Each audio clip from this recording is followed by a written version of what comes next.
అన్నా mass Maharaja is back అనుకున్నా కానీ సినిమా మాత్రం చూడొచ్చునా స్టోరీ పరంగా మాత్రం ఫుల్ అల్లరల్లరిగా మన మాస్ మహారాజాని ఎలా చూడాలి. ఒకప్పుడు ఈడియట్ వెంకీ సినిమాలో అంటే అల్లరల్లరి ఆ లవ్ స్టోరీ అని చాలా బాగుంది అనుకుంటే ఏంటంటే భయ్య మన భార్య మన ఎక్స్ ఒకే ఆఫీస్లో ఉంటే ఎలా ఉంటుందో ఫన్ ఉంటుంది భయ్య వేరే లెవెల్ ఉంది భయ్య. నాకే చాలా బాగా నచ్చింది.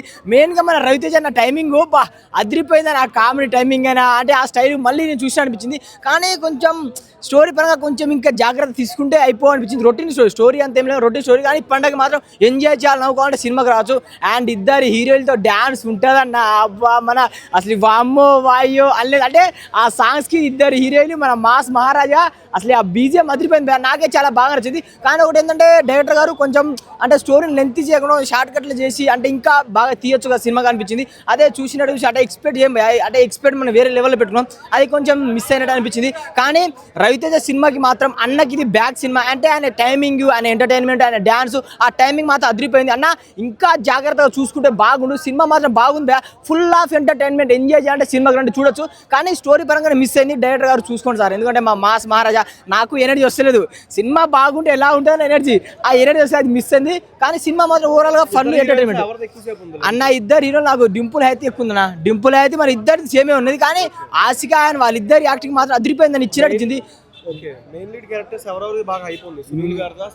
అసలు వాళ్ళ వెన్నెల గారు అండ్ సునీల్ గారు వాళ్ళ కామెడీ టైమింగ్ మాత్రం అదిరిపోయింది. సునీల్ అన్న ఈజ్ బ్యాక్ అని చెప్పుకోవచ్చు. అంటే ఒకప్పుడు మనం సునీల్ ఎలా చూసాం అలా టైమింగ్ మాత్రం బ్యాక్ ఇచ్చింది, బాగా అనిపించింది అన్న సినిమా. బాగా ఓవరాల్ రేటింగ్ 2.5 అన్న. ఎనర్జీ వస్తుంది. ఓకే, ఇప్పుడే సినిమా చూసాను బ్రో.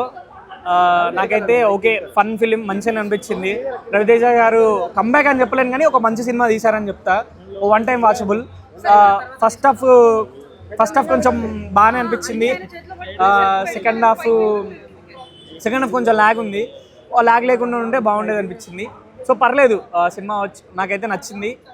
కొన్ని ఎలిమెంట్స్ అయితే చాలా బాగున్నాయి సినిమాలో. ఫస్ట్ హాఫ్ కామెడీ కానీ సెకండ్ హాఫ్ బాగానే అనిపించింది.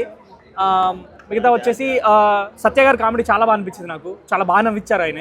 ఫస్ట్ 20 మినిట్స్ చాలా బాగా నవ్విచ్చారు. తర్వాత వెన్నెల కిషోర్ గారి టైమింగ్ అదిరిపోయింది. అలాగే సునీల్ గారి టైమింగ్ కూడా బాగుంది. మిగతా అందరూ చాలా బాగా చేశారు. హీరోయిన్స్ కూడా చాలా బాగా అనిపించింది. కొంచెం సెకండ్ హాఫ్ మీద కొంచెం దృష్టి పెట్టేది ఉంటే ఇంకా చాలా బాగా వచ్చేది మూవీ. సో అంతే బ్రో నేను చెప్పాల్సింది. One time watchable. ఆ రేటింగ్ వచ్చేసి 2.5 bro. Thank you very much. అనేది మీ ఊహకి మీ డెసిషన్ మీకే వదిలేస్తున్నాను. సినిమా గురించి మాట్లాడితే కిషోర్ తిరుమల గారికి ఏమైందో నాకు అర్థం కావట్లేదు. అంటే all of a sudden zone out అయిపోయారు. లాస్ట్ టైం శర్వాతో కూడా కొంచెం అటు ఇటు అయింది. ఈసారి అయితే టోటల్ ఫెయిల్యూర్ అండి, డౌట్ లేదు. ఈసారి అయితే మాత్రం టోటల్ ఫెయిల్యూర్. అటు ఇటు average, above average, below average మాట కూడా లేదు. సినిమా త్రూ అవుట్ బోర్ కొడుతూనే ఉంది. నాకైతే ఓపెనింగ్ దగ్గర నుంచి ఎండింగ్ వరకు నాకైతే ఎక్కడ ఎంగేజింగ్ అనిపించలేదు, ఎక్కడ ఎంటర్టైనింగ్ అనిపించలేదు.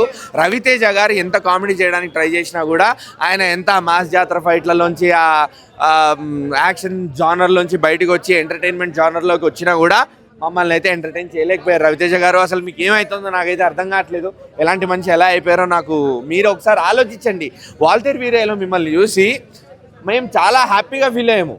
లైక్ బాస్ పక్కన మీరు చేశారు 2 ఏళ్ల కిందట 2022లో. మీరు లీడ్ హీరో అయినా అవ్వకపోయినా కూడా జస్ట్ మీ క్యారెక్టర్ ఆర్క్, మీ రోల్, మీ సపోర్ట్ సినిమాకి ఎంత బాగా యూజ్ అయింది అనేది మాకు చాలా హ్యాపీగా ఫీల్ అయ్యాం మేము వాల్తేరు వీరయ్యలో. బట్ మీ స్టాండ్ అలోన్ ఫిలిమ్స్ మాత్రం అసలు ఈ మధ్య ఏది వర్కౌట్ అయింది చెప్పండి మీరే. ఒక్క మాట ఏది వర్కౌట్ అవుతుంది అసలు? మీరు స్క్రిప్ట్ సెలెక్షను ఇంకా మీరు కొంచెం ఆలోచించండి సార్.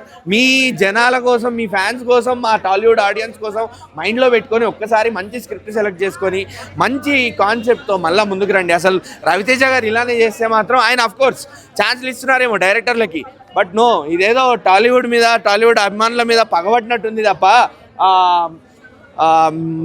మాకు ఆ ప్రైమ్ రవితేజ కనిపించట్లేదు. రవితేజకి సినిమాలంటే ఎంత ప్యాషన్, సినిమాలంటే ఎంత పిచ్చి అంటే అలాంటి సినిమాలు ఏమైపోయాయి, ఎలా తీసే మనిషి ఏమైపోయాడు అని చెప్పి మాకు ఒక షాకింగ్గా ఉంది తప్ప మాకు ఇంకేం పగలేదు. లేకపోతే మేము ఇంకేం అనుకోవట్లేదు. మీరు ఇంకో సినిమా తీసి రండి, మేము మళ్ళీ చూస్తాం. కాకపోతే కొంచెం మా గురించి ఆలోచించి కొంచెం మంచి సినిమా తీయండి ప్లీజ్. ఇదొక్కటి మా విజ్ఞప్తి మీకు, ఈ సంక్రాంతికి మా విజ్ఞప్తి మీకు అనుకోండి.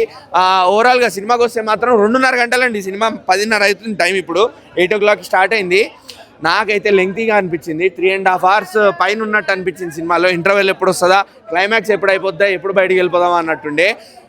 కామెడీ వర్కౌట్ కాలేదు, నిజంగా చెప్తున్నా, ఏం వర్కౌట్ కాలేదు. ట్రెండీ టాపిక్స్ యూజ్ చేశారు, ట్రెండీ డైలాగ్స్ యూజ్ చేశారు, అన్నీ నడిపించడానికి చూశారు. కానీ ఎక్కడ వెన్నెల కిషోర్ గారితో కానీ, సత్య గారితో కానీ, రవితేజ గారితో కానీ ఒక పాయింట్ ఆఫ్ టైంలో కూడా నేను జెన్యున్గా ఎక్కడా నవ్వలేదు. మొత్తం అంతా బలవంతంగా నవ్వించడానికి ట్రై చేశారు సినిమాలో కిషోర్ తిరుమల గారు ఆయన డైరెక్షన్లో మాత్రం. అండ్ లాస్ట్లో సర్ప్రైజ్ అని అన్నారు కదా నిన్నటి దాకా, అది ఏం సర్ప్రైజ్ కాదండి, పెద్ద మన సీరియల్ పాటల్ని డీజేలో మిక్స్ చేయించి మొత్తం అందరు ఆడవాళ్ళతో రవితేజ గారితో డ్యాన్స్ వేయించారు. మేబీ సీరియల్ల పాటలకి నాస్టాలజిక్గా కనెక్ట్ అవుతాం అనుకున్నారో ఏమో, లేదండి, అసలు డిస్కనెక్ట్ అయిపోయాం. అప్పటికే సినిమా మీద విరక్తి వచ్చేసింది, సినిమా మీద ఫ్రస్ట్రేషన్ వచ్చేసింది. ఆ పాయింట్ ఆఫ్ టైంలో నువ్వు మళ్ళీ సంబంధం లేకుండా ఏదో డీజే పాటలు పెట్టి అందులో సీరియల్ పాటలు పెడితే ఇంకా జనాలు ఎక్కడ ఎంటర్టైన్మెంట్ ఫీల్ అవుతారు? బస్ మీరే ఆలోచించండి ఒకసారి. కిషోర్ గారు అండ్ రవితేజ అన్న, ప్లీజ్ విజ్ఞప్తి, మంచి సినిమాతో రండి. మీరు మళ్ళీ సినిమా తీస్తే మళ్ళీ మేము వస్తాం సినిమాకి, కాకపోతే ఈసారి మంచి సినిమాతో వస్తారని చెప్పి ఒక చిన్న హోప్తో వెళ్ళిపోతున్నాం ఇప్పుడు, అంతే.